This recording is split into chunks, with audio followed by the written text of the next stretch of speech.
So let's start with what actually is deep learning. Why we are learning it, what's the power of it. We'll first understand the basics of what we are learning. So deep learning, there's this word in deep learning that is deep. This thing we'll learn about what is deep and what is shallow because we have the concept of deep and shallow both in here. So introduction to deep learning starts with it. Why are you in this webinar? Why have you joined this webinar? That's the main point of it. Can anyone tell me like what's the motivation behind joining this? You wanted to learn deep learning, that's okay. But what actually in deep learning you want to do? If you see right now, AI is advancing, is such a great state in a great pace, and deep learning is one of the contributor to that. Okay, right now you can see a lot of things happening. First of all, you saw Chat GPT, then other things that are happening. Okay, so in the same way, you can see that the AI is advancing at a great pace. It is good to understand the basics as they are changing, as the deep learning is changing the world that we are living in. Okay, this is the first thing that I think should be essential for why you should learn deep learning. Okay, in deep learning, let's first understand. Yeah, I'm going ahead with this one only. Difference between deep learning, machine learning, and AI. So if you know about Venn diagrams, let's go ahead with that. This is a Venn diagram. This is AI. Inside AI, we have machine learning. And inside machine learning, we have something called as deep learning. So let's talk about AI first. AI is the study of the devices that helps in perceiving something from the environment and define a course of action that will maximize the chance of achieving a given goal. AI का मतलब क्या है?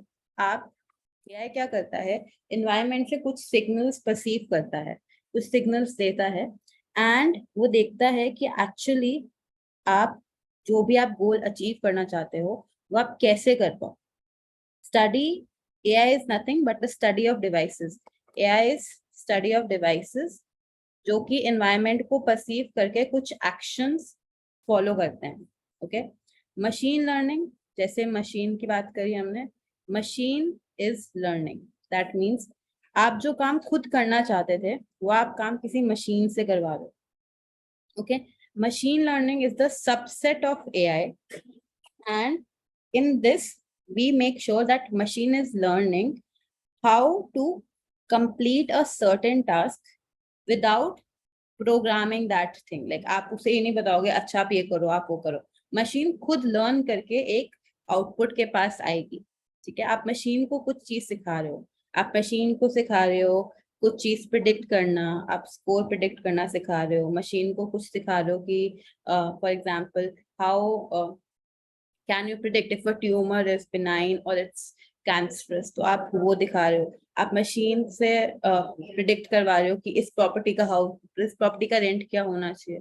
तो machine को आप चीजें सिखा रहे हो एंड वो चीज आप सिखा रहे हो ताकि आपको ना करना पड़े. ओके, डीप लर्निंग जो है वो मशीन लर्निंग का भी सबसेट है.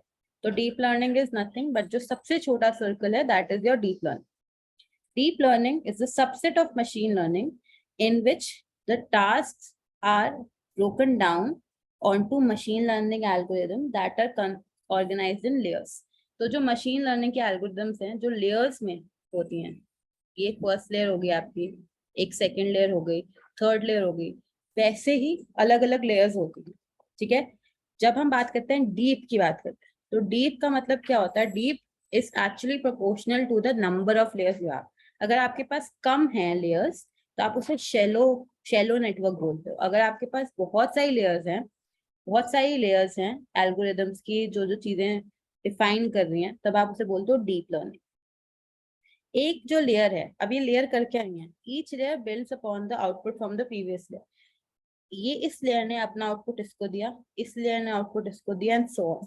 चलता रहेगा, एल्गोरिदम्स चलती रहेंगी जब तक उनका फाइनल आउटपुट नहीं आ जाता. Together, the layers that we have constitute an artificial neural network. जब हम बात करते हैं आर्टिफिशियल न्यूरल नेटवर्क की, टॉक अबाउट दैट, तो ये वर्ड है ANN, that is artificial neural network. हम न्यूरल की बात इधर इसलिए करते हैं क्योंकि it mimics the behaviour of the neurons that we have. ठीक है, जो हमारा नर्वस सिस्टम है, नर्वस सिस्टम में एक न्यूरॉन है, वो कनेक्टेड है दूसरे न्यूरॉन से, ऐसे ऐसे करके कनेक्ट रहता है, राइट। तो in the same way we are trying to mimic the way in which our brain is working. हमारा न्यूरल सिस्टम जैसे काम कर रहा है, जो लेयर्स होती हैं together, the layers constitute an artificial neural network that is mimicking the approach to problem solving carried out by the neurons in a human brain। तो हम क्या कर रहे हैं, जो हमारी अप्रोच है किसी प्रॉब्लम को सॉल्व करने की, हम वही अप्रोच यहाँ पे ट्राई कर रहे हैं कि हम वही अप्रोच ऐसे डीप लर्निंग में ला पाए, ताकि हम एक नेटवर्क को ट्रेन कर पाए to make some advancements, like हमें कोई कंक्लूजन चाहिए और something in a human brain. So that is deep learning. इसमें कोई डाउट? मशीन लर्निंग क्या है, डीप लर्निंग क्या है, AI क्या है, कोई डाउट इसमें?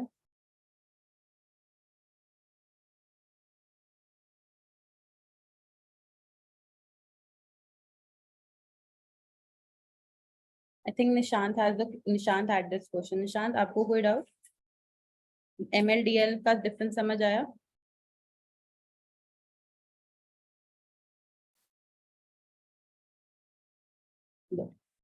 सो अभी हमने पढ़ा डीप लर्निंग क्या है। Deep learning is the sub field of machine learning.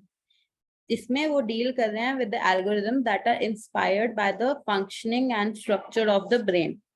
Okay, in other word, हम अगर इनको बहुत सिंपल वर्ड में बोले, it mirrors the functioning of a brain. जैसे अगर आपने पढ़ा हो साइंस में, एक स्टिमुलस होता है। स्टिमुलस मतलब जैसे आपने किसी गर्म पैन पे हाथ रखा तो आपका पूरा एक नर्वस सिस्टम काम करता है, and then gives you the response कि okay just remove your hand from that, आप इमीडिएटली वो हाथ हटा देते हो।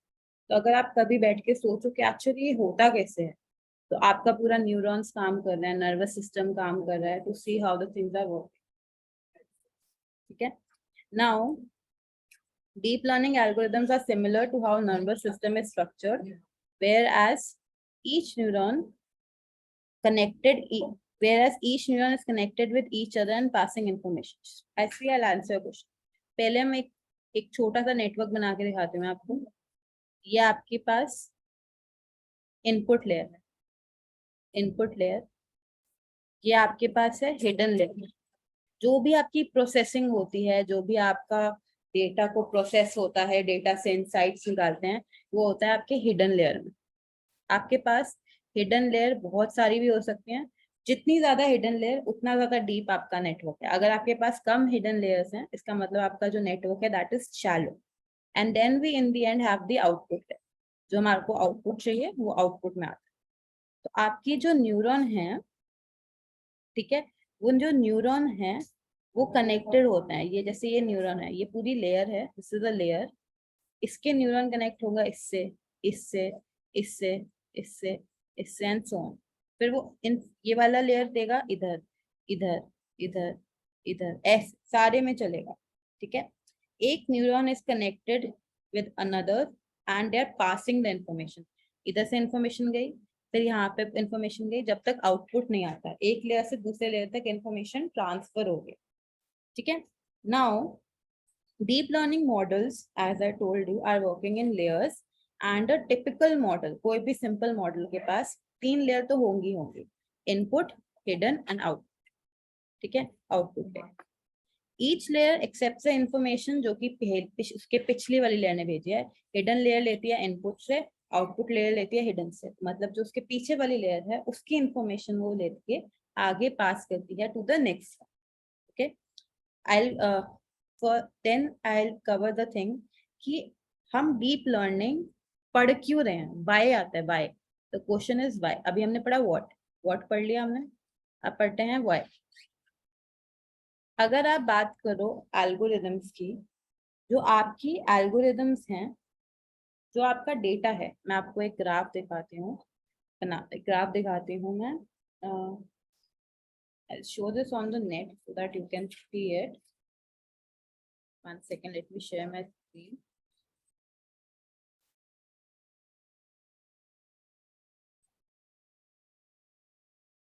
आप देख के थोड़ा आपको ऐसा लगेगा कि okay, this is the reason why you should study about deep learning. So let me share this. See, let me show the image for this. This is the image that I wanted to show you. यहाँ पे ध्यान से देखना. आपकी जो performance है, अगर आप इस चीज को समराइज कर पाओ, आप अभी स्क्रीन पे क्या देख रहे हो, आप देख रहे हो कि डीप लर्निंग की जो एल्गोरिदम्स हैं उसकी परफॉर्मेंस अच्छी हो रही है डेटा के साथ. मतलब जितना डेटा आपके पास बढ़ रहा है उसकी परफॉर्मेंस इंक्रीज होगी. और जो पहली वाली एल्गोरिदम्स हैं उसमें क्या हो रहा है, एक पॉइंट के बाद इट्स फ्लैट लाइन. मतलब आप कितना भी डेटा डाल दो, उसके बाद उसमें कुछ मेजर चेंजेस नहीं आ रहे हैं, कुछ मेजर परफॉर्मेंस आपकी इम्प्रूव नहीं हो रही है. So this is why you should actually learn about deep learning. Deep learning models they have the tendency to perform well with the amount of data that they have, whereas old machine learning algorithms or models they stop improving after a saturation point. उनका एक point आता है, उसके बाद उनका खत्म हो जाता है कि इससे ज्यादा हम नहीं कर सकते. Simple. Okay? Easy? समझ आया डीप लर्निंग की परफॉर्मेंस, डीप लर्निंग कैसा डेटा के साथ कैसे चेंज हो रहा है. ओके, नाउ हमने ये पढ़ा कि हमने ये कैसे डीप लर्निंग हमें कैसे करना चाहिए, how are the things working. अब हम बात करते हैं एप्लीकेशंस के बारे में. Applications is an important topic and we should cover that. Applications मतलब आप कहाँ कहाँ डीप लर्निंग को एक्चुअली यूज कर रहे हो. अगर आपको कोई पता है, आप कोई चार्ट पे लिखो. अगर आपको कोई भी एप्लीकेशन पता है कि अच्छा ये एप्लीकेशन मुझे पता है यहाँ पे हम डीप लर्निंग यूज कर रहे हैं.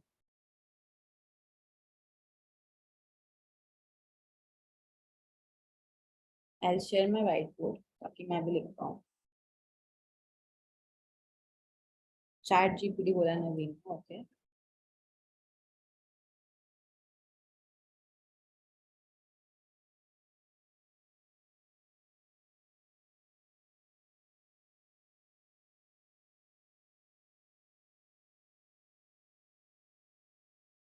और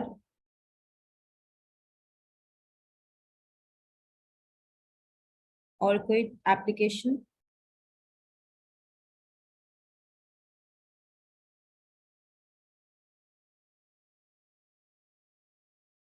आप जो ये सब टेस्लाज एंड ऑल देखते हो, Teslas and all that you use and see, what is Tesla doing? Tesla is a driverless car, right?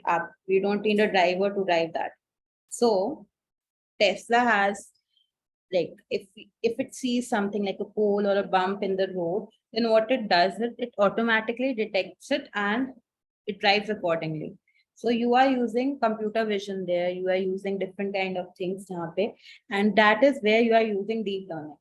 Okay, this is one of the way in which you can use deep learning. Then you have virtual assistants. Virtual assistants like your Alexa, Siri, Google Assistant. They are a beautiful example of deep learning. Okay. Each time you say a command, it is like basically you are doing something. They are trying to provide a better user experience every time. Okay. Then you have the chatbots. Okay. Anytime you use Swiggy, Zomato, you have a complaint or something, the chatbots emerge on their own. Okay. Chatbots are used in the in customer interaction. They are using it. They are learning things. They are like messaging the clients on the behalf of staff. Then you have healthcare. Healthcare is a great sector in which you can use deep learning.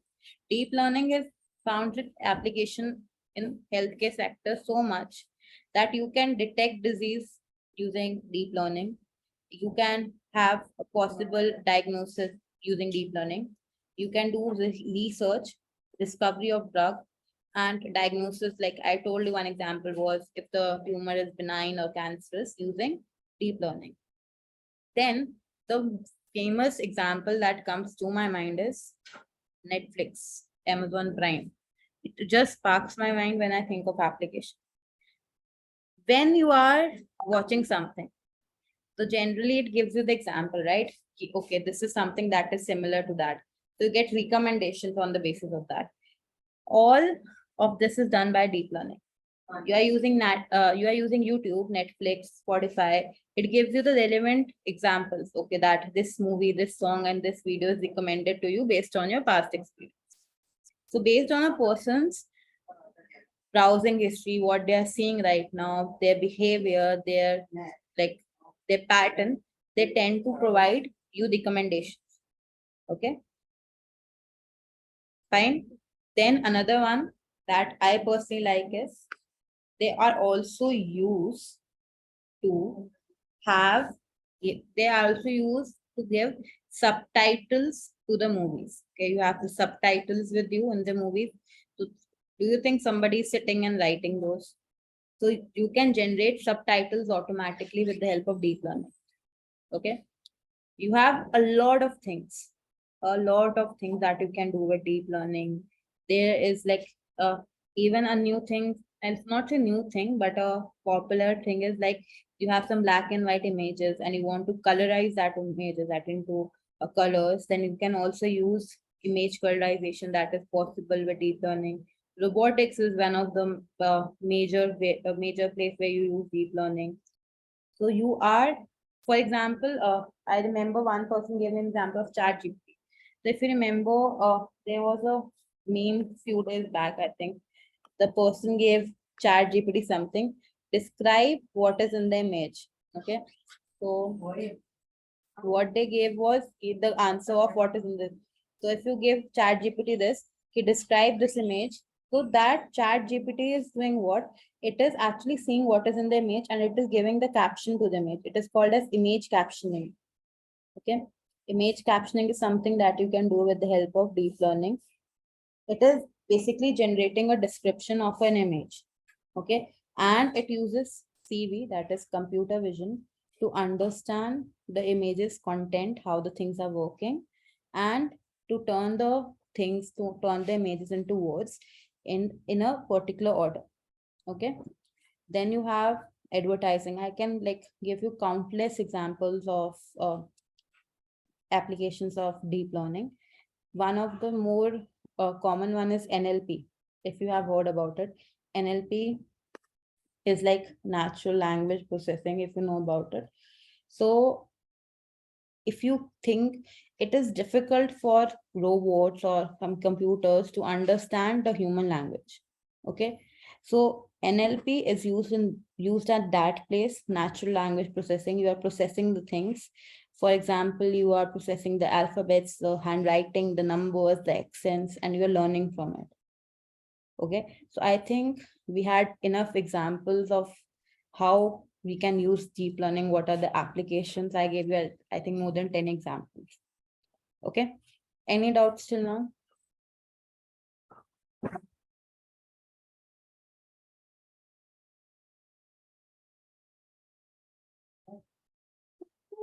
Any doubts till now?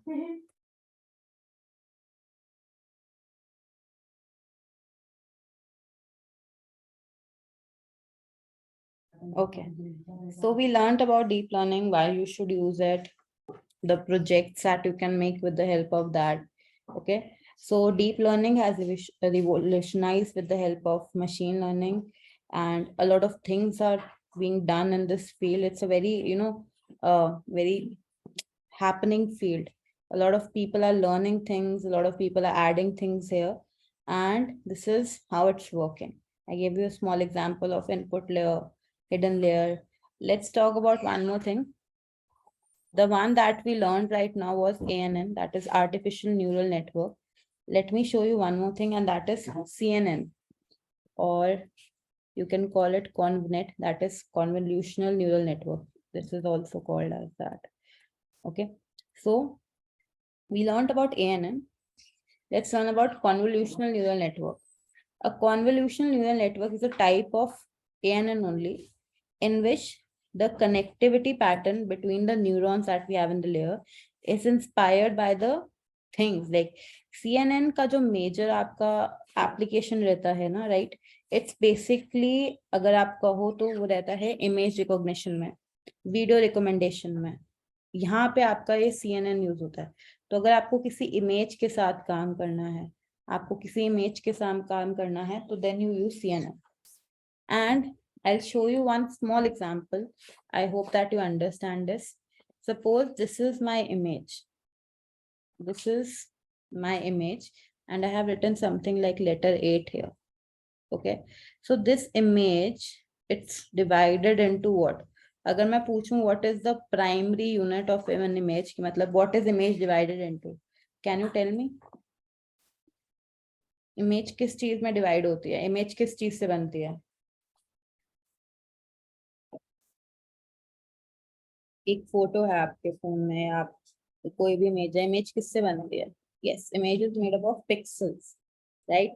तो आपके जो ये pixels हैं ये आप use करते हो in CNN to learn about things. For example, अगर मुझे देखना है कि कहाँ पे क्या है, क्या पे कहाँ पे क्या नहीं है, अगर मुझे अंडरस्टैंड करना है, ये इमेज पढ़नी है, तो ऐसा नहीं होता कि किसी रोबोट ने अपनी आंखें खोली, उसने कहा अच्छा ये तो 8 है.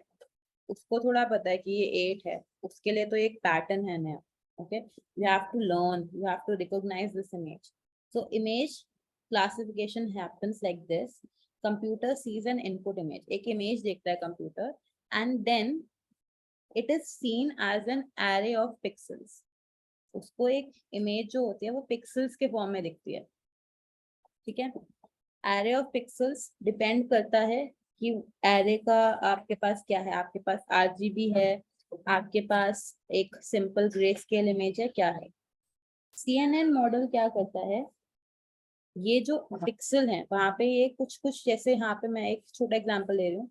अगर यहाँ पे कुछ नहीं है तो वहां पे 0 0 डाल दिया, यहाँ पे 1 डाल दिया, यहाँ पे एक लाइन थी, यहाँ पे लाइन थी, यहाँ 1 डाल दिया, यहाँ 0 0, यहाँ 1 डाल दिया, यहाँ 1 डाल दिया, 0 0 1 1 1 1 1 1 1, और बाकी जगह यहाँ पे 1 0 0 डाल दिया.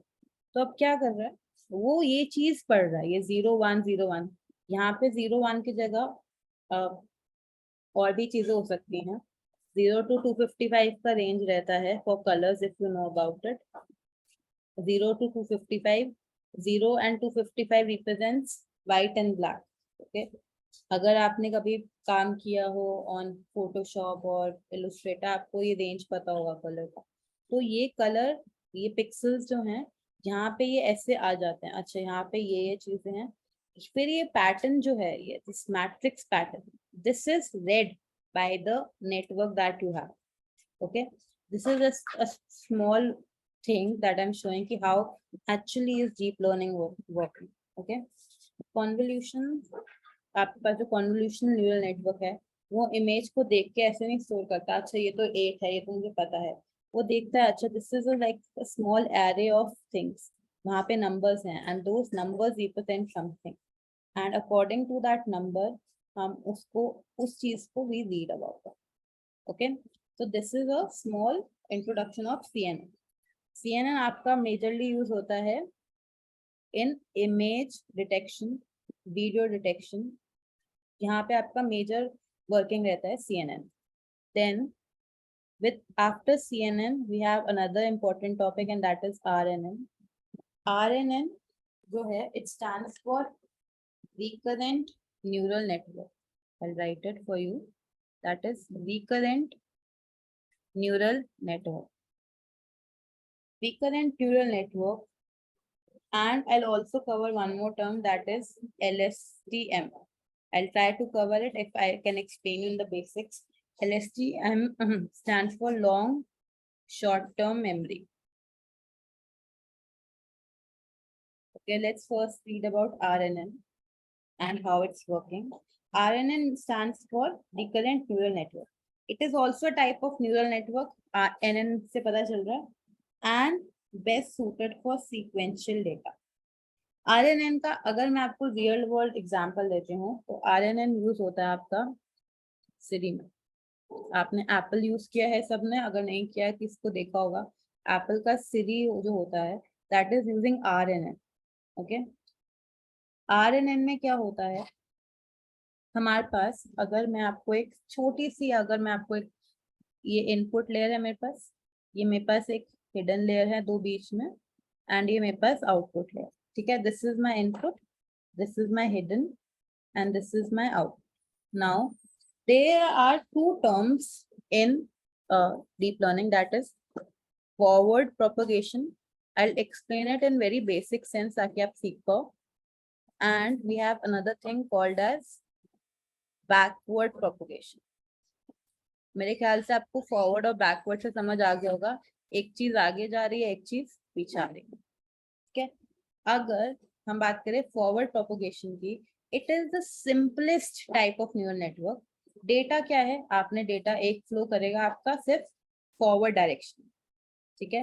From input layer to hidden layer to output layer and so on. It may contain many hidden layer, एक भी चलेगा मेनी भी चलेगा. All nodes are fully connected. ठीक है. And we just forward the data in a single way. Backward propagation क्या है, backward propagation या बैक प्रोपोगेशन में क्या है, it is a method that is used to train neural network. If अगर हमारे पास बहुत सारी हिडन लेयर्स हैं, we have a lot of hidden layers, it may be referred as deep neural network. That I told you, deep मतलब more hidden layers. Once we are done with the forward propagation, मतलब हमने forward propagation कर लिया, forward we transfer the data, that is done. We calculate the error. मतलब for example मेरा answer आना था, expected answer आना था 108 और something, and मेरा जो नेटवर्क है जो मैंने बनाया है उससे मेरे पास आंसर आ रहा है, मॉडल से मेरे पास आंसर आ रहा है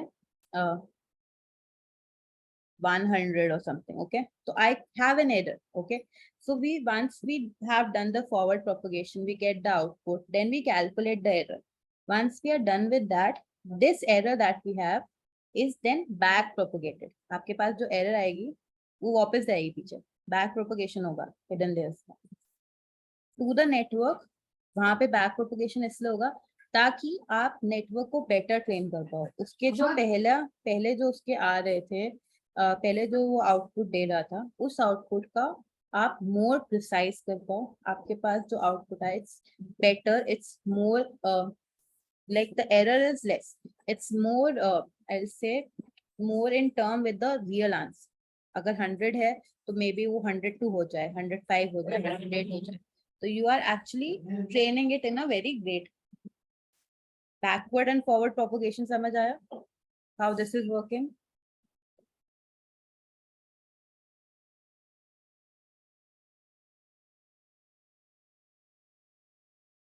Everyone else in the meeting, what is forward propagation, backward propagation? Simple terms में I showed you. Okay. Then हमने ये पढ़ लिया. अब बात करते हैं RNN की. RNN पढ़ने से पहले इसलिए मैं ये क्लियर करना चाहती थी, RNN is recurrent in nature. मतलब रिकरेंट का अगर मतलब आपको पता हो तो उसका मतलब क्या होता है. रिकरेंट का मतलब अगर आपको पता है चार्ट पे लिखो.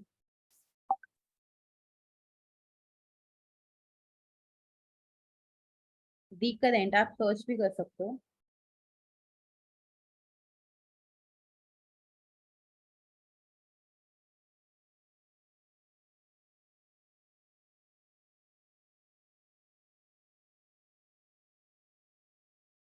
रिकरेंट मीनिंग आप गूगल पे लिख लो अगर आपको नहीं पता है रिकरेंट का मीनिंग क्या है.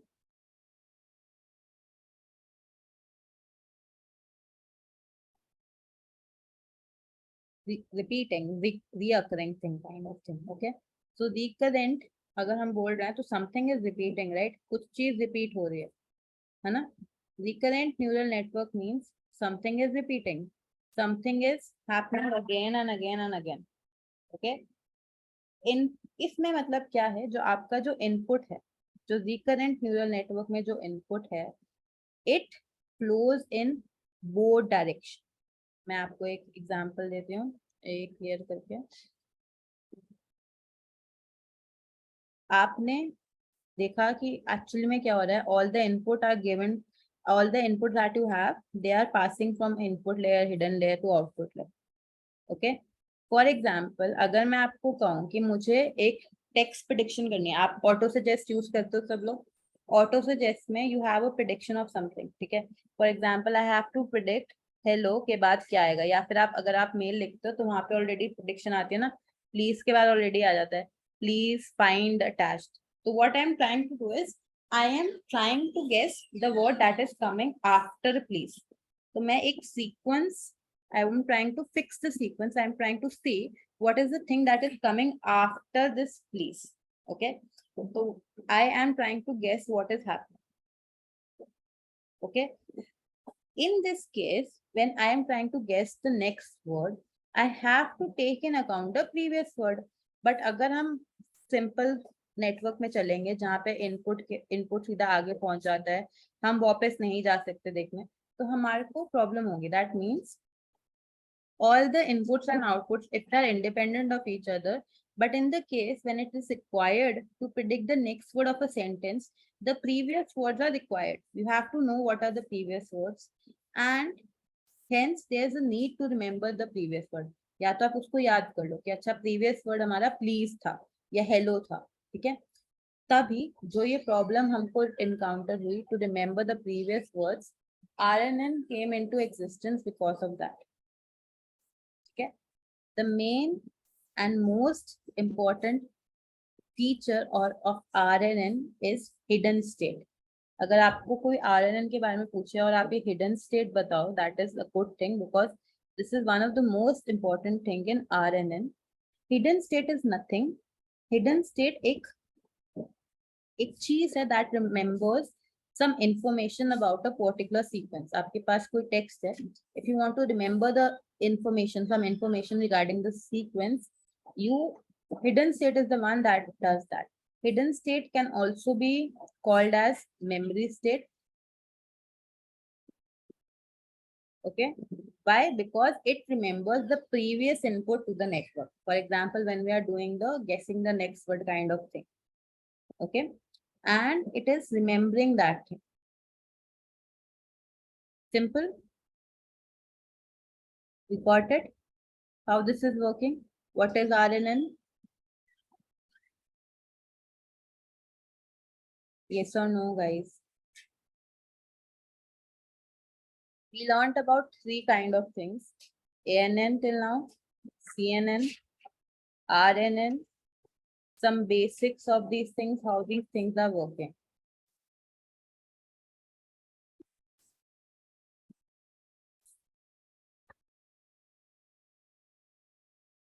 I hope it's clear to everyone. We learned how the things are working.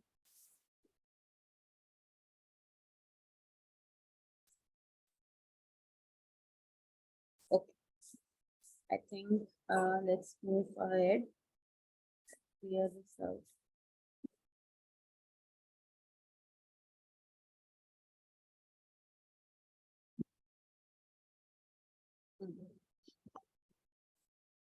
हमने बात करी न्यूरल नेटवर्क की, हमने बात करी लेयर्स की, ठीक है. अभी हम बात करते हैं एक न्यूरॉन की. हमने बोला कि न्यूरॉन इज द वन जिसकी वजह से this entire deep learning thing is inspired. Okay. In this input layer, this is my input layer. I have 3 nodes in my input layer. This is my hidden layer, वहाँ पे processing हो रही है. This is my 5 nodes here, and my output layer. Let me see. I have 2 nodes. Okay. Network जो भी है, it starts with input layer that receives input in data form. आप input दे रहे हो यहाँ पे, input data दे रहे हो. This is what is happening. Then you will see some kind of lines that are connected. If you see any structure architecture of deep learning, the lines that are connected to hidden layers are called as weights. This is nothing but your weights. Okay. And they add up on the hidden layer. Each dot in the hidden layer processes the inputs and then puts an output into the next hidden layer if you have, and so on. आपके पास फिर यहाँ पे भी lines आएंगी and यहाँ पे weights आएंगे. Weights के बारे में पढ़ेंगे. वेट्स क्या होता है? इनपुट आप जो देते हो to your neuron, that is your input layer. जो आपका मेन फंक्शनिंग होता है नर्वस सिस्टम का, जहाँ neurons are working, things are working, that is done by hidden layer. Output जो होता है, जैसे if you are removing the hand और समथिंग, जो आपका स्टिमुलस, आपका जो रिफ्लेक्सिव एक्शन है, that is done by output layer. Okay. As easy as that. Input layer, hidden layer, output layer, how are the things working? Now, let me give you a very small example of this. Suppose, with the help of a model that you have made in your deep learning, with the deep learning model you have made, you are trying to guess the guess the price of a particular house. Okay, so what you can do is you will first see the features. For example, if I say number of rooms, you have features with you have number of rooms, then you have let me say proximity to market or something. Then you have age of house and so on. These are the few features that are actually helpful when you are trying to just put a price to your house. अगर आपकी house की बात नहीं कर रहे हैं, we talk about a car that you have, तो आपकी कार जितनी पुरानी है, मतलब age of house बढ़ेगी, age of car बढ़ेगी, price क्या होगा, कम होगा. वैसे ही घर नया है तो प्राइस ज्यादा होगा, घर पुराना है प्राइस कम होगा. Proximity to market, proximity to market मतलब जितना वो पास होगा, जितना वो मार्केट के पास है उतना उसका प्राइस बढ़ेगा. जो जगह, अगर आप कहीं रहते हो, आपने देखा होगा जो जगह थोड़ा आउटर एरिया में पड़ती है वहां पे प्राइस कम होता है. Number of rooms, it depends on number of rooms. अगर ज्यादा है रूम्स तो ऑफ कोर्स प्राइस ज्यादा होगा, कम है तो कम होगा. So there are some factors that are defining how this thing is working. Okay, this is nothing but this is like how the things are working. Like आप देख रहे हो कि अच्छा, these are the characters that are helping me to guess the price of the house. But suppose in your data that you have, आपके पास अलग अलग data थे और वहां पे एक डेटा आया जहां पे लिखा हुआ था color of the door. Do you think color of the door, that is the main door, जो आपका main door है, it should affect the price of your house? Yes or no?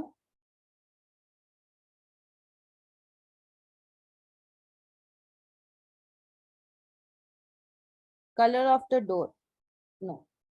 तो ये जो house prediction price आप जो कर रहे हो, rental जो भी आप prediction कर रहे हो, इसमें अगर आपके पास ये आ गया, it should not affect it, right?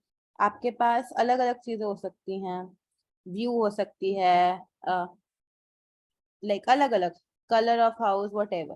तो जो चीज आपको नहीं चाहिए, अगर आपका डीप लर्निंग जो आपने मॉडल बनाया है वो इसका भी पैटर्न अगर पढ़ रहा है, that will give you a wrong answer.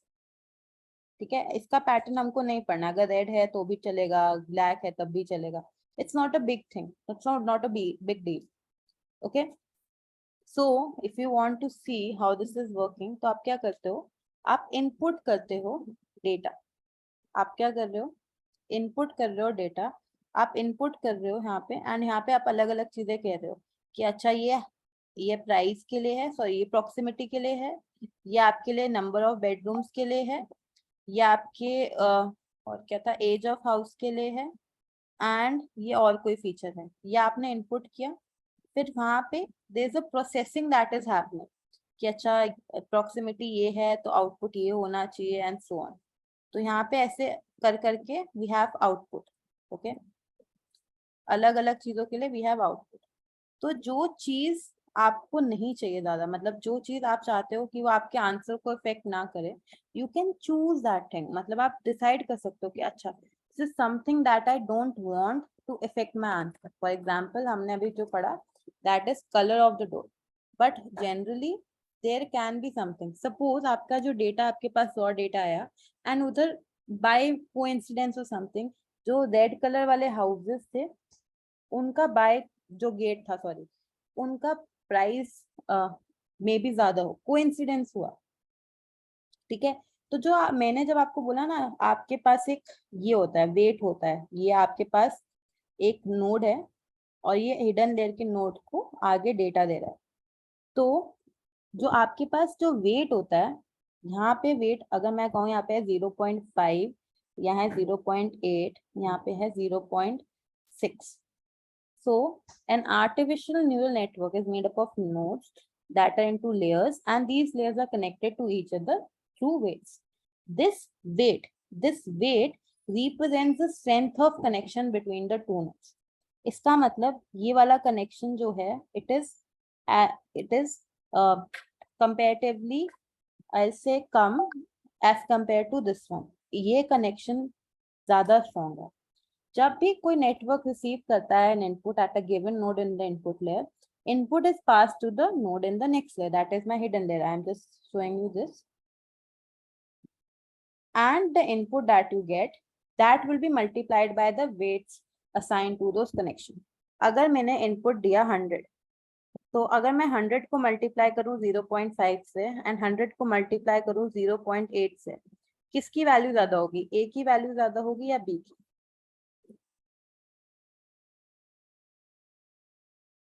ए की वैल्यू ज्यादा होगी बी की? बी की। ठीक है। जो आप वेट दे रहे हो इधर, वो डिफाइन करता है कि ये वाली पार्ट जो है, ये वाला एक सिग्निफिकेंट फैक्टर है to determine the prediction of the house. Okay. जो वेट्स हैं, अब आप मुझसे पूछ सकते हो मुस्कान हम वेट्स कैसे डिफाइन करते हैं? वेट्स जो होते हैं, सॉरी 1 सेकेंड, एक मिनट। हाँ, जो वेट्स हैं दैट इज रैंडमली असाइंड। पहले वेट्स क्या होते हैं? आपके रैंडमली असाइन हो जाते हैं। एंड जब मैंने आपको कहा था कि आप बैकवर्ड प्रोपोगेशन करते हो, आप वापस आते हो एरर को कैलकुलेट करने के बाद, तो बैकवर्ड प्रोपोगेशन में आप क्या करते हो? आप उन वेट को चेंज करते हो। आप उन वेट को चेंज करके देख रहे हो, अच्छा इसका वेट इतना कम करके देखना है कि क्या पता हमारा आंसर में एरर कम आए। तो वेट्स आपके इस वजह से यूजफुल हो जाते हैं। इनपुट जो भी है that will B multiplied by weight, value assigned to those connection. Weight values are first randomly initialized, then we are learning, हम धीरे धीरे ट्रेन कर रहे हैं, अपडेट कर रहे हैं, ऑप्टिमाइज कर रहे हैं ताकि हमारे को बेस्ट नेटवर्क जो हम बना सकते हैं वो आए। ठीक है। एक एग्जांपल देते हैं एक नेटवर्क का। सपोज यहाँ पे दो नोड्स हैं मेरे पास, इनपुट लेयर है आपकी, यहाँ पे मैं डाल रही हूँ हाइट एंड यहाँ डाल रही हूँ वेट। ठीक है। यहाँ पे I have a hidden layer जहाँ पे 3 नोड्स है मेरे पास।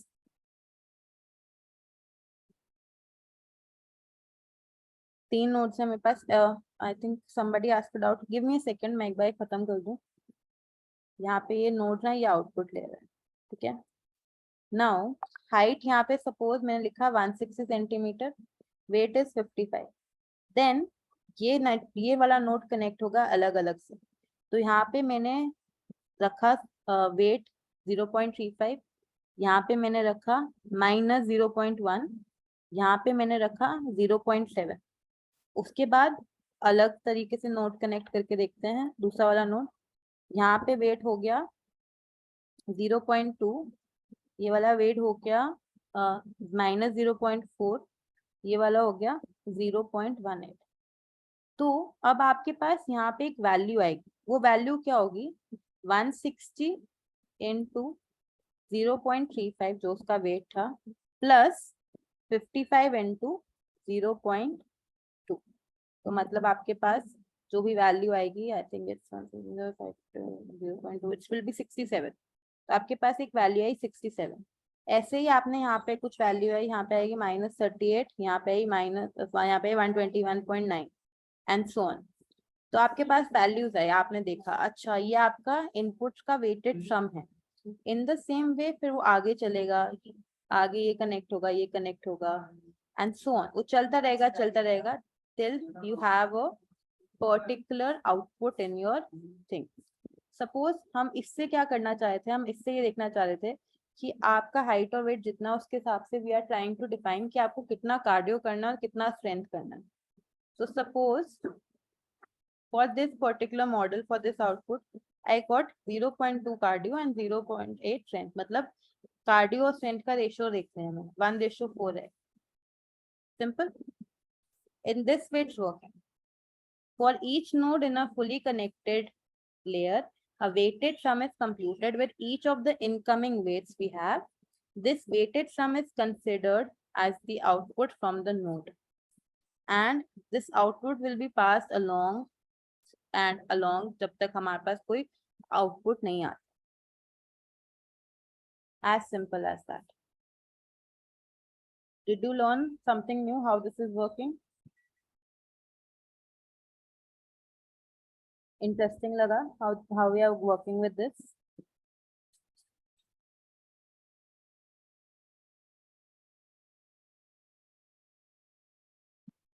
यस, ओके, सो निशांत आस्क समथिंग। अगर आपको नहीं पता हो coefficient in linear regression model क्या होता है, तो कोई बात नहीं, निशांत का वो डाउट था, but this is a concept of what do you call machine learning. तो he is asking this thing कि is this kind of same thing. तो अगर मैं पूछूं आपसे कि कोएफिशिएंट क्या होता है, कोएफिशिएंट क्या होता है निशांत, क्या आप आंसर कर सकते हो?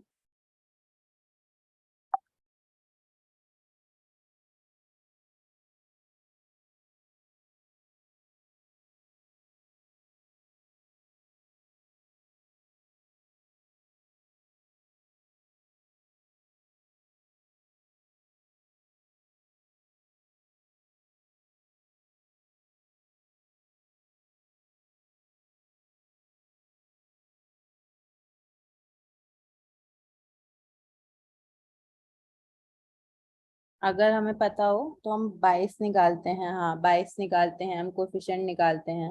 It's a different kind of thing. ये डिफरेंट है as compared to weight. Weight हम यूज कर रहे हैं डीप लर्निंग में to check the strength of things, ठीक है। वेट्स एंड डीप लर्निंग का एप्लीकेशन ही अलग है, वर्किंग अलग है, how the things are working, they are different kind of. Okay, I think we are done with this. Now the next topic that I consider is very important for anyone who is working with who is working with deep learning is activation function. अभी तक हमने कोई model नहीं बनाया, I think so it's fine, basic सीख लेते हैं पहले। एक्टिवेशन मॉडल के बारे में पढ़ते हैं, एक्टिवेशन फंक्शन के बारे में पढ़ते हैं। This is a very important topic. आपके पास कुछ इनपुट है, आपको इस इनपुट को एक्टिवेशन फंक्शन में डालना है, this is activation function, and get an output, ठीक है। एक्टिवेशन फंक्शन जो है ये भी हमारे ब्रेन से इंस्पायर्ड है। Activation functions are biologically inspired by the activity that is happening in a brain where different neurons fire और are activated by different stimuli. अगर आपके पास अलग अलग स्टिमुलाई है, आपके पास स्टिमुलाई होगा कुछ पेन के लिए, आपको किसी हनी बी ने काट दिया, आपके पास अलग स्टिमुलाई होगा आपको ठंड लग रही है, कोल्ड के लिए। इन the same way different stimuli, आप कहीं काम कर रहे हो, कुछ कंसंट्रेट कर रहे हो, have a different thing, working out, you are working out, have a different thing. Okay, for any given node in a fully connected layer, हमने जैसे हमने अभी इवैल्यूएट भी किया था, ये था हमारे पास, we remember that we have calculated the sum of the input received from the previous layer after taking the weighted sum। हमने यहाँ पे, अगर आपको याद हो, हमने ये निकाला था इनपुट हमको जो भी मिला था और यहाँ पे मिला था, फिर हमने वेट देखा था और हमने वैल्यू कैलकुलेट की। जब हम ये वैल्यू कैलकुलेट कर लेते हैं after taking this weighted sum, we pass the result to an activation function. हम अब जहाँ पे जब हमने ये सब वेटेड सम कर लिया, वेटेड सम के बाद जो मेन काम आता है वो आता है एक्टिवेशन फंक्शन का।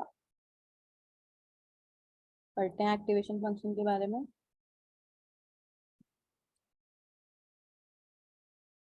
जो फाइनल रिजल्ट आएगा after going with the activation function, this result is passed as input to the next layer that is there. Activation function does an operation on this sum that we get to transform it to a value that is often times bounded between some lower or some upper limit। ये मैं समझाऊंगी मैं क्या बोल रहा हूँ, ठीक है। For example आपके पास कुछ वैल्यू आई, आपने उसको एक एक्टिवेशन फंक्शन में पास किया। बहुत टाइप के एक्टिवेशन फंक्शन होते हैं, सॉफ्ट मैक्स होता है, रेलू होता है, अलग अलग होते हैं। आपके पास कोई वैल्यू आई, आपने उसे एक्टिवेशन फंक्शन में पास किया। उस एक्टिवेशन फंक्शन ने क्या किया, उसने एक ऑपरेशन किया on this weighted sum to transform it to a value that is bounded between कोई lower limit and upper limit, ठीक है। एक चीज मैं थोड़ा मैथमेटिकल कॉन्सेप्ट यहाँ पे क्लियर करना चाहूंगी, क्योंकि deep learning without maths is nothing. अगर आपको मैथ्स नहीं पसंद है, डीप लर्निंग पढ़ने में मुश्किल होती है पर्सनली स्पीकिंग। तो जो आप ट्रांसफॉर्मेशन करते हो with the help of activation function, उसका जो मेजर की पॉइंट रहता है that is it is non linear. Anyone knows what is linear? Linear क्या होता है?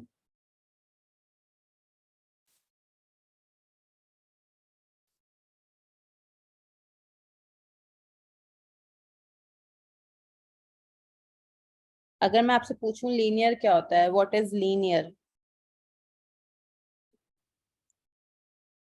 सबने पढ़ा होगा यार लीनियर, मैथ्स में सबके होता है. लीनियर क्या है?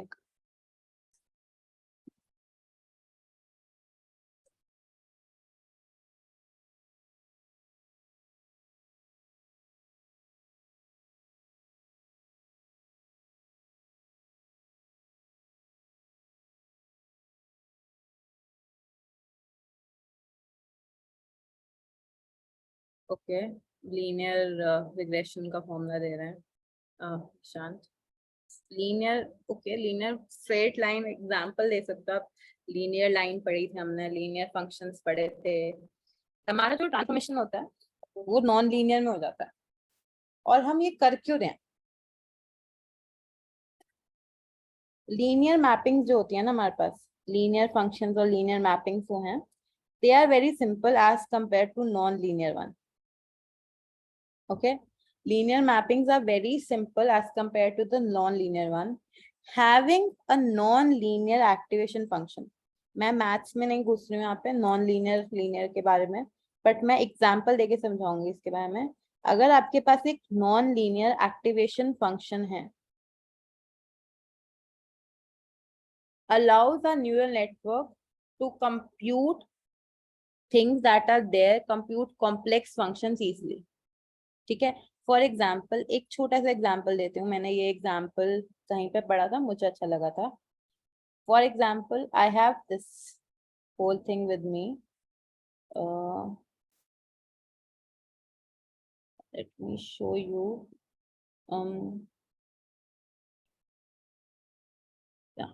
ओके, यहाँ पे ये है मेरे पास, ये लाइन है, small line, and I want to do something like, यहाँ पे ऑलरेडी यहाँ पे वो पड़े हुए हैं डम्बल्स और something. Late me show you this on the website only. Website है उस पर दिखाती हूँ. I think it will help you. I love this website. I use this website to teach a lot of times. I love Medium. Medium से मुझे इस website के बारे में पता चला था. अगर आप आगे अपनी जर्नी कंटिन्यू करना चाहते हो with deep learning, this is a good website for you. So I think it's a good way. I think I should clear this out a bit. Sorry. Activation. There's a website called as Deep Lizard. अगर किसी ने already पढ़ा है deep lizard से, it's a good thing. अगर नहीं पढ़ा है तो अभी जाएंगे और डीप लिजर्ड पे एक्टिवेशन फंक्शन के बारे में देखेंगे. I share my screen with you. हाँ हाँ, मैं शेयर कर रही हूँ. वेबसाइट का नाम तो मैंने बता दिया, मैं वैसे भी शेयर करूंगी. ये वाली वेबसाइट है पहली, activation functions in a neural network. Simple सा एक एग्जांपल इन्होंने दे रखा है. कंटेंट्स में जाके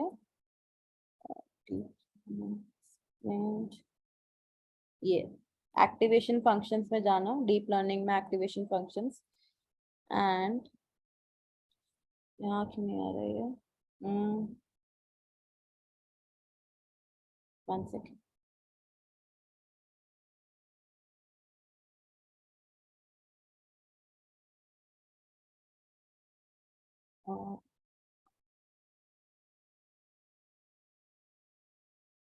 लाइट वेट वाला कोर्स है, deep learning dictionary light weight. हाँ, इसमें जाना, deep learning dictionary light weight crash course.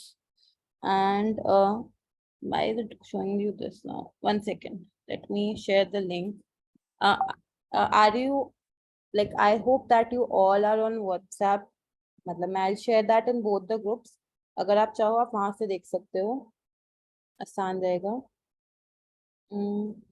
I'm sending in two groups that I have sent the link for the class for.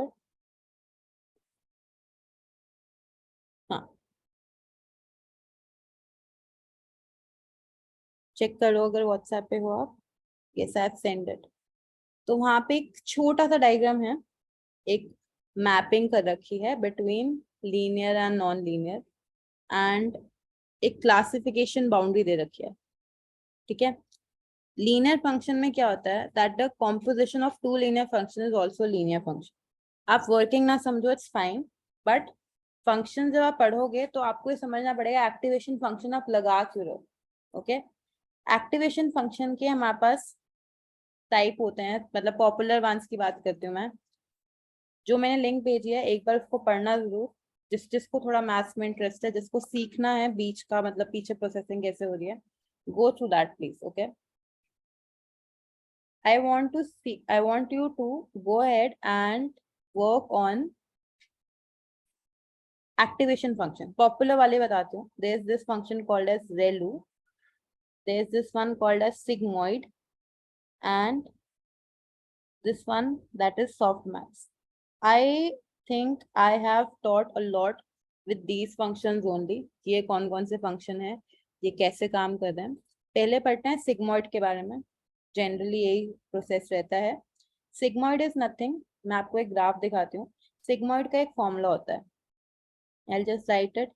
Sigmoid x, आप x यहाँ डालते हो, फिर वहां पे आता है ex प्लस 1, एंड जो वैल्यू रहती है सिग्मॉइड की, that value lies between, if you can guess, can you guess value किसके बीच में रहेगी?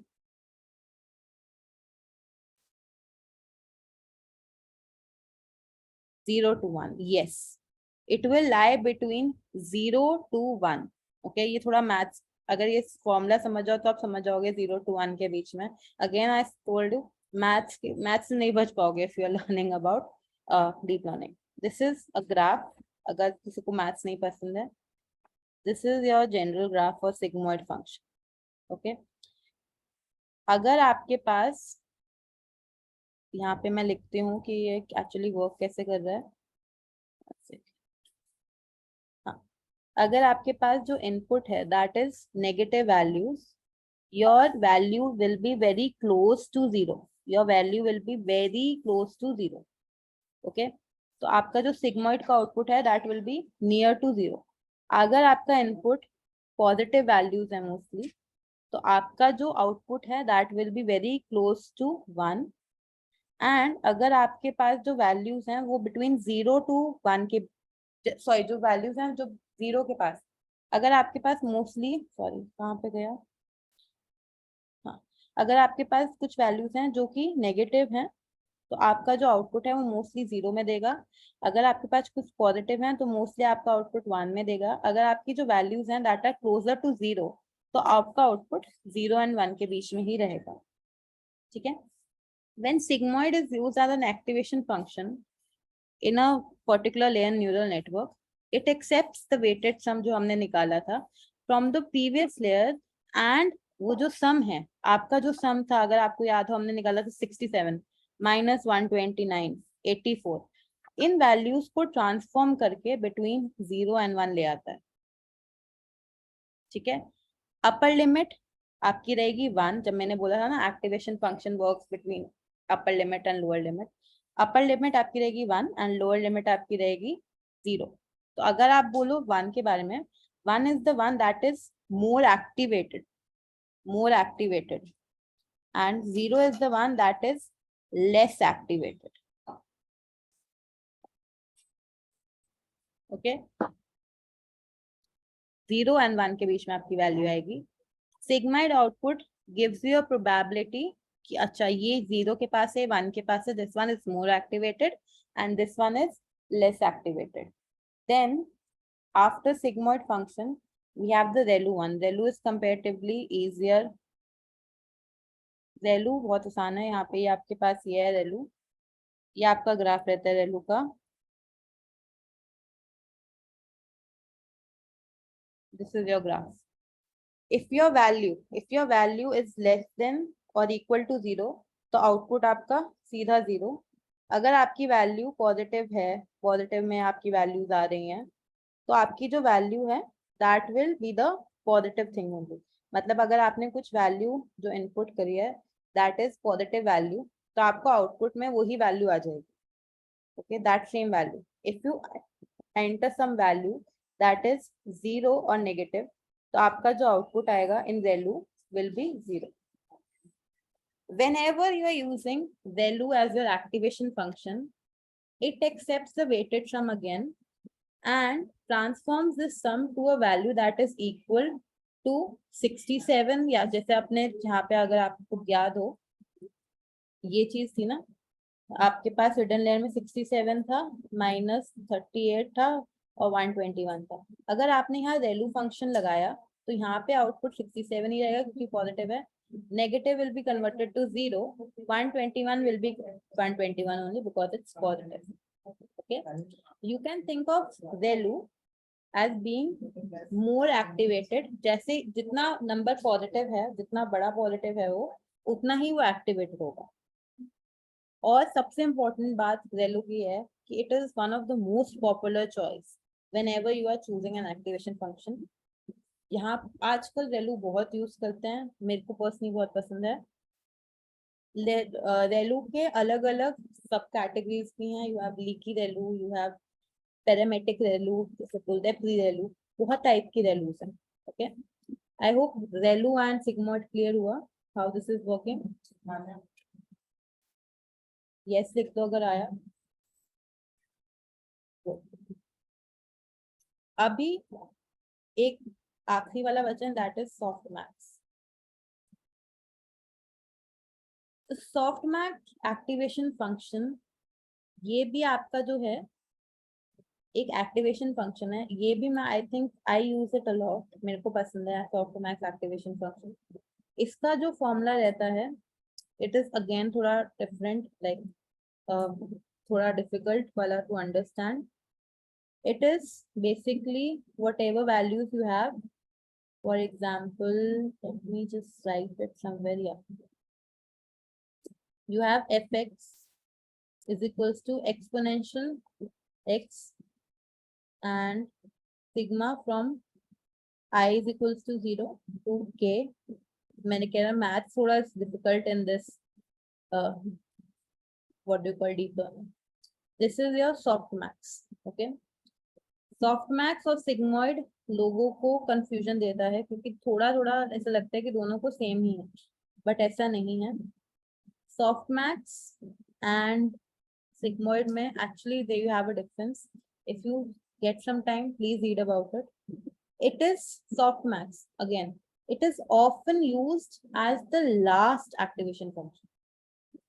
ऐसा भी होता है कि आपके पास जितनी लेयर्स हैं आप उस पर अलग अलग एक्टिवेशन फंक्शन लगा रहे हो. आपने पहले वाले पे रेलू लगाया हिडन लेयर्स पे, आखिर वाले हिडन पे आपने लास्ट एक्टिवेशन फंक्शन पे सॉफ्ट मैक्स लगा दिया. ठीक है. Then softmax is an activation that will scale your number into probability. अब आपके पास प्रोबेबिलिटी आएंगी.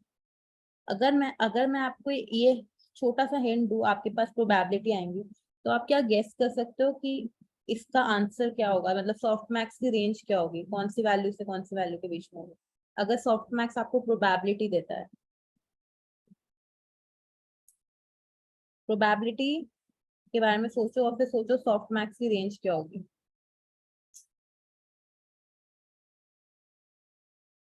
यस, प्रोबेबिलिटी की रेंज क्या होती है, between 0 to 1. Yes, in the same way soft max की भी यही रहेगी. ओके, यू गेट समथिंग, आपने लाया, आपने सॉफ्ट मैक्स बनाया. एंड सॉफ्ट मैक्स फंक्शन अगर आप चाहो, एक minute, let me see if I can show you this. Yes, soft max function is like sigmoid only. Sigmoid आपने अगर पढ़ लिया है, सॉफ्ट मैक्स भी वैसा ही है. सॉरी मैंने थोड़ा गलत बना दिया, बट सॉफ्ट मैक्स भी वैसे ही काम करता है like a sigmoid function. Okay, but there's a difference between both of them that you need to remember. Okay, and ReLU के बाद the most famous one that I use is softmax. Okay, sigmoid मैं आपको एक difference अभी बता देती हूँ. Sigmoid आपका जनरली यूज होता है बाइनरी क्लासिफिकेशन के लिए. मतलब अगर आपको क्लासिफाई करना है दो चीजों को between two things like yes or no, true or false, वहां पे आप सिग्मॉइड यूज कर सकते हो. वाइल सॉफ्ट मैक्स आप मल्टीपल क्लासेस क्लासिफिकेशन के भी कर सकते हो। अगर आपके पास अलग अलग क्लासेस हैं for classification, you can use softmax there as well. Okay, I hope this is clear.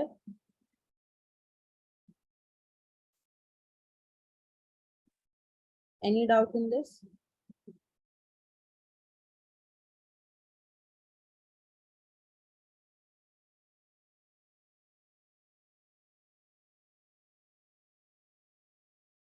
All the activation मतलब आप ये पूछ रहे हो कि हम एक्टिवेशन फंक्शन यूज क्यों कर रहे हैं? ओके, तो एक्टिवेशन फंक्शन मैंने आपको कॉन्सेप्ट में एक वर्ड बोला था, non linearity.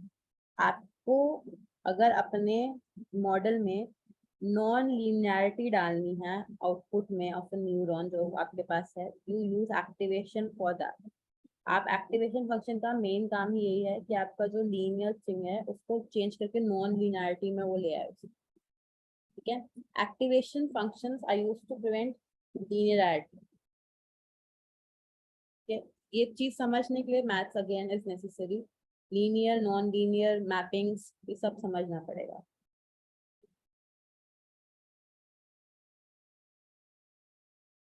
Okay, any doubt till now?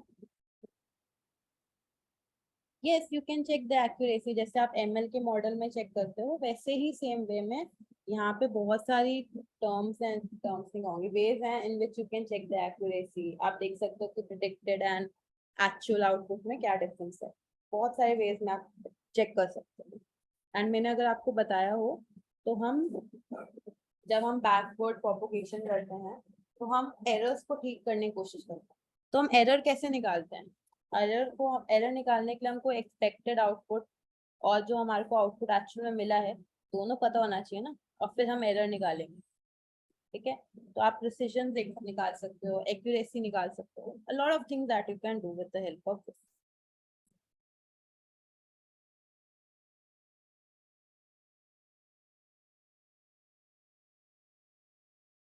Okay, तो अभी तक हमने सीखा कि कैसे काम करता है,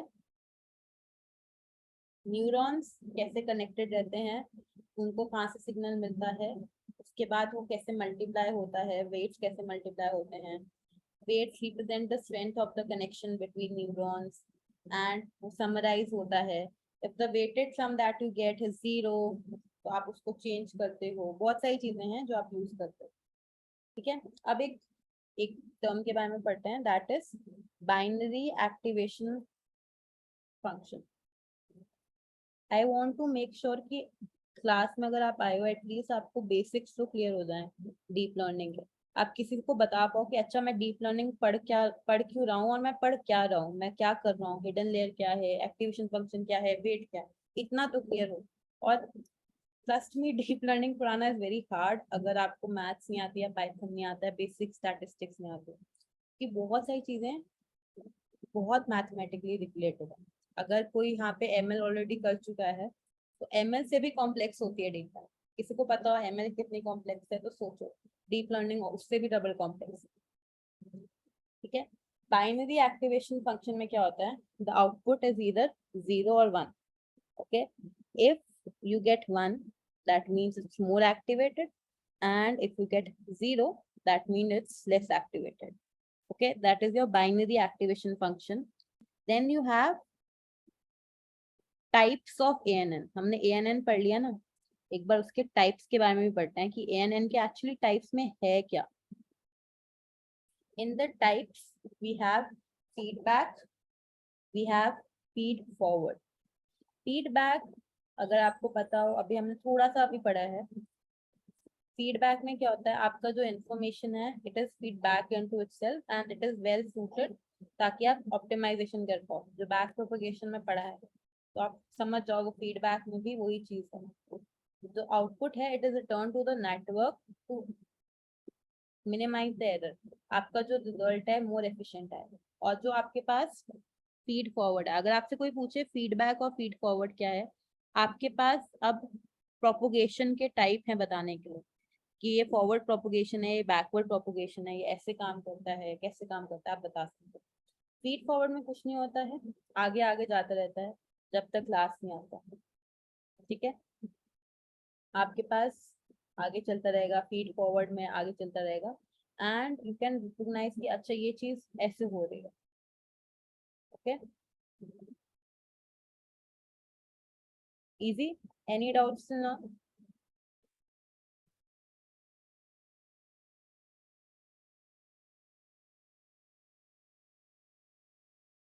I am planning, I know कि आई थिंक आज हम थोड़ा मॉडल बना पाते हैं। फीड फॉरवर्ड, अगर आप देखो तो फीड फॉरवर्ड कैसे, अगर मैं आपसे पूछूंगी कैसे चल रहा है तो आप क्या बोलोगे? फीड फॉरवर्ड में अगर आपको मैं सिंपल चीज बोलूं, आउटपुट तक जाएगा वो, और एक साइकिल नहीं बनेगी। जैसे आप फीडबैक नहीं दे रहे हो, feedback and feed forward are different. Backward propagation, forward propagation पढ़ा है ना? Feed forward network is nothing जहाँ पे साइकिल नहीं बनती है। अगर आपकी साइकिल बन गई, साइकिल मतलब ये आगे गया फिर पीछे आ गया, एक साइकिल बन गई। Feed forward is the place जहाँ पे आपकी साइकिल नहीं बनती है, and that is how it is different from RNN। RNN में मैंने आपको बताया था ना कि अगर हमको नेक्स्ट वर्ड गेस करना है, हमको पिछला वर्ड भी देखना पड़ता है। तो एक टाइप से साइकिल बन गया, पिछला वर्ड चेक किया फिर आगे गए, पिछला वर्ड चेक किया फिर आगे गए, एक टाइप से साइकिल बन गई। Okay, so feed forward neural networks are the ones that are not forming loops and are going forward in a direction, एक के बाद एक के बाद एक। Okay, any doubts till now?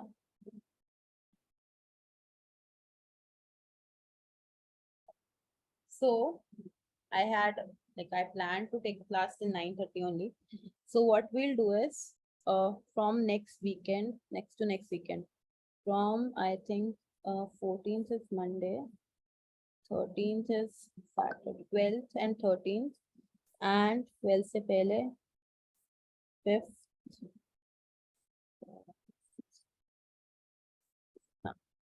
तो I'll plan one thing, मैं weekends पे I am going to take more of deep learning की classes, leaving these things behind. In this 4 days, 12th, 13th, 5th and 6th August, I'll be taking classes for SQL. I'm starting my new batch for SQL. If you're interested to join it, if you want demo sessions, you can join here. Else, if you already have been a part, or have you uh, already learned about something, the acha, that is how Muskan teaches. If you like the way, you can go ahead and enroll for that. Deep learning, for now I'll keep it free only. I want people to get acquainted with it. मतलब मुझे ऐसा लगता है कि personally a lot of people don't know about deep learning, how it's working. So I want everyone to learn about it, how it's working. Uh, Before going, can you please do me a favor and fill a feedback form for me?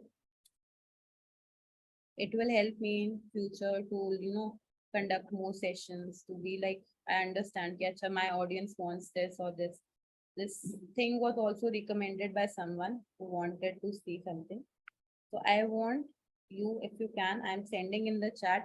Please, please, please just fill the feedback so that it feels like, yeah, I have actually done something, or I have actually made you learn something. I'll just give you one form. It's called week 1 feedback. I'll be going ahead with week 2, week 3 and so on. Her weekend पे हम कुछ नया सीखेंगे. From 14 के बाद वाला weekend. If you want to join for SQL for 4 weekends, you can also join for that. 1 to 1.5 hour class with DBMS concepts and everything like DBMS, the basics, asset properties. If you have seen me teaching on YouTube, so I make sure कि when I teach SQL, I make sure कि लोग सब DBMS के बारे में भी पढ़ें.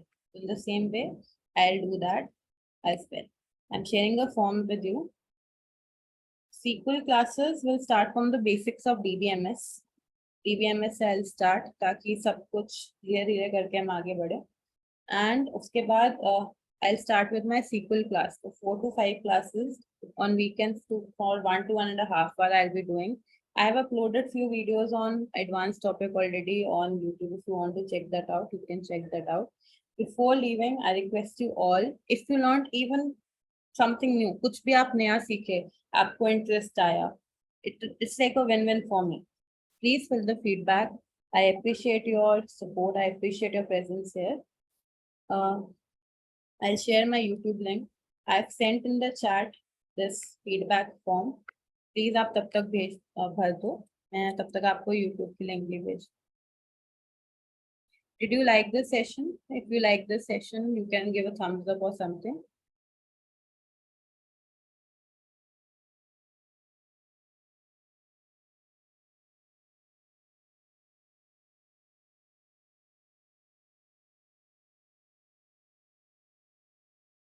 Naveen, one small question.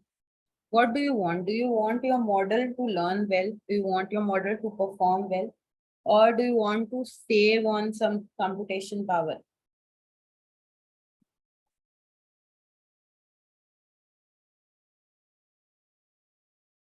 What do you want from this?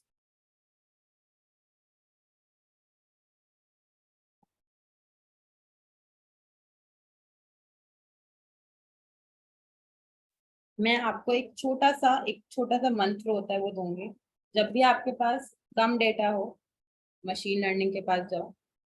जब भी आपके पास ज्यादा डेटा हो, डीप लर्निंग के पास. मशीन लर्निंग आपको एक पॉइंट के बाद, मशीन लर्निंग ऐसा है, एक स्टूडेंट सीख रहा है, उसने एक बुक पढ़ी, उसके बाद उसका माइंड ब्लैंक हो गया. डीप लर्निंग ऐसा है, वो अलग अलग बुक्स पढ़ेगा, अलग अलग तरीके से तैयारी करेगा पेपर की. तो जितना उसके पास आप डेटा डालोगे वो उतना अच्छा परफॉर्म करेगा. ठीक है.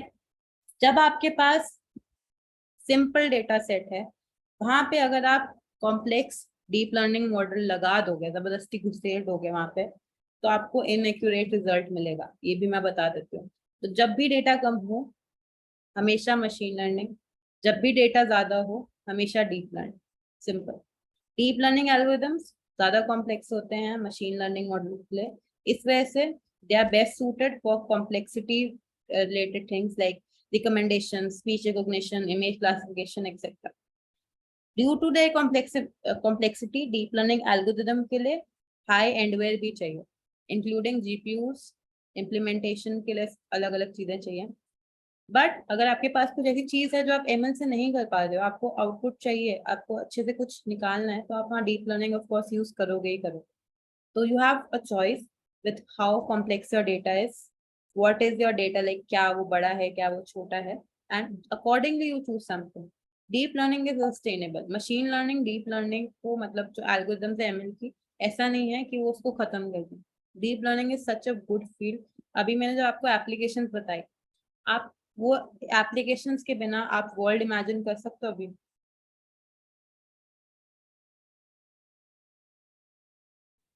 डीप लर्निंग जब कॉम्प्लेक्स चीजों को हैंडल कर रही है, तो उसमें उसके नेचर में कुछ कंप्यूटेशन टाइम ज्यादा है, कॉस्ट ज्यादा है, वो है ही यही है.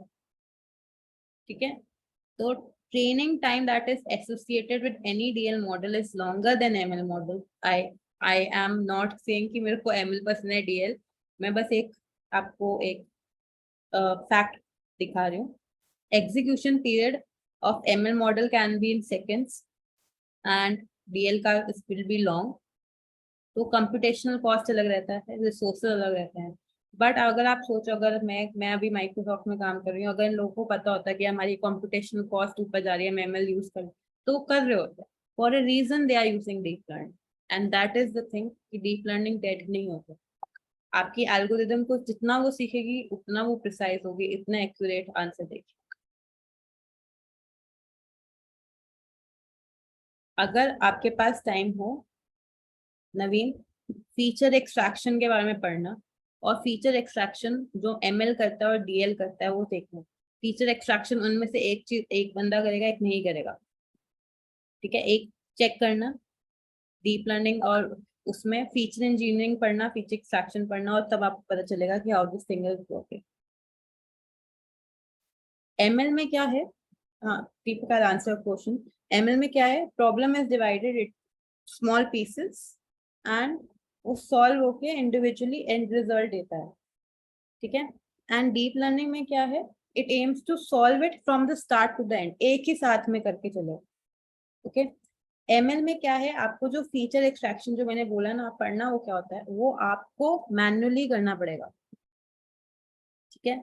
And then you are doing, for example you have input, then you are doing extraction, then you are doing classification, then you are getting the output.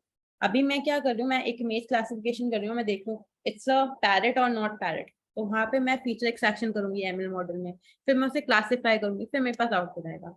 Deep learning में मैं क्या करूंगी, मुझे सिर्फ इनपुट देना है, मेरा फीचर एक्सट्रैक्शन भी मॉडल करेगा, मेरा क्लासिफिकेशन भी मॉडल करेगा, और मेरे को सीधा आउटपुट मिलेगा, ठीक है। So there are things that you can do, a lot of things that you can do with ML, and a lot of things that you can do with DL. LM, okay. LSTM की बात कर रहे हो या LM ही सीखनी है?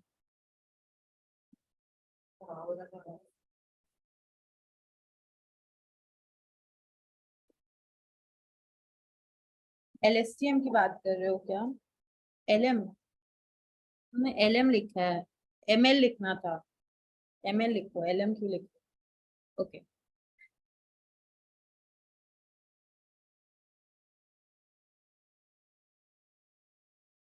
अगर आपको अ, अगर आपको स्टार्ट करना है, अ, अगर आपको प्रॉपर मैथ्स पढ़नी है behind machine learning, then there are few books, like मैं पहले आपको बताती हूँ पिलर्स क्या हैं।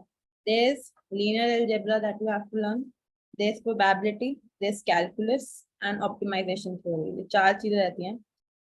लीनियर अलजेब्रा की बुक आती है, शेल्डन के नाम से है किसी ऑथर की, उसका नाम है लीनियर अलजेब्रा डन राइट, ठीक है।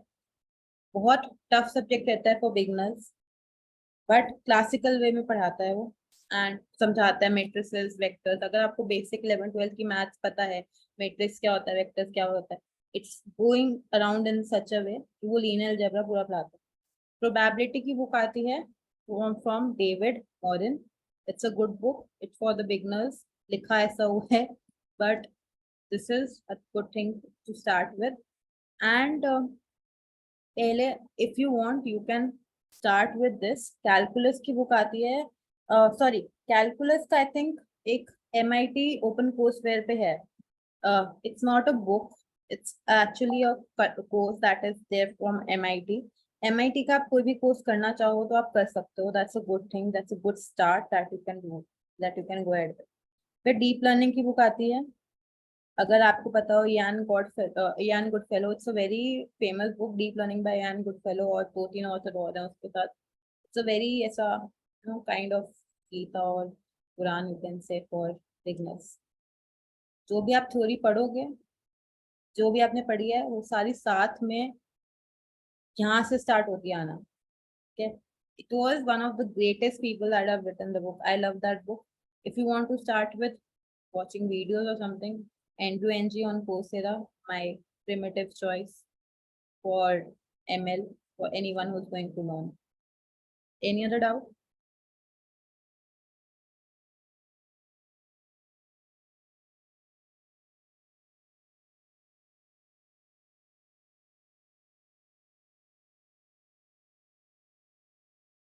Statistics, linear algebra, probability calculus, ये कर लो, काफी चीजें क्लियर हो जाती हैं।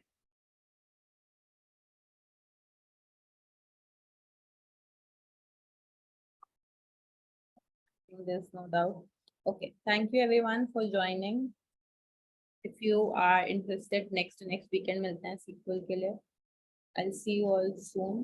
Bye bye. Thank you. Please fill the feedback. Bye bye. A small round of applause for everyone. Bye bye. Welcome, welcome. Bye bye.